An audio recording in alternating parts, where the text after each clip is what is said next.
वह महत्वाकांक्षी था। अनभक्ति मुस्लिम उलेमा की आज्ञाओं का पालन करने के लिए वह तैयार नहीं होता। विद्वान लेखकों की यह धारणा थी कि मोहम्मद धर्म में अंधा नहीं था, इस्लाम में उसकी श्रद्धा थी और वह यह भी समझता था कि अकारण ही भारत के लोगों के राज्य पर आक्रमण करके मैं इस्लाम की सेवा कर रहा हूँ।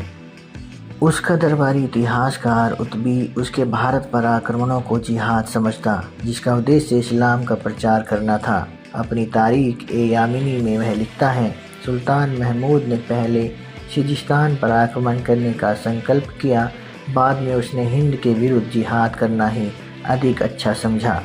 उतबी यह भी लिखता है कि सुल्तान ने अपने मंत्रियों की सभा बुलाई और उनसे कहा कि मुझे आशीर्वाद दो, जिससे मैं धर्म का झंडा ऊंचा करने, सदाचार को बढ़ाने पर विश्वास था कि भारत पर आक्रमण करने की नीति का उसका मुख्य उद्देश्य धर्म प्रचार था। इसके अतिरिक्त और भी कारण थे। इसमें संदेह नहीं कि भारत पर गजनवी ने कितने आक्रमण किए। इस संबंध में इतिहासकारों का विभिन्न मत है।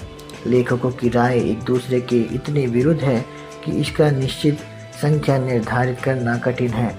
सबसे पहला हमला 1000 ईस्वी में हुआ। महमूद ने कुछ सीमा पर अधिकार कर लिया। उसने जयपाल के विरुद्ध कूच किया। जयपाल को महमूद के इतिहासकार ने ईश्वर के शत्रु लिखा है।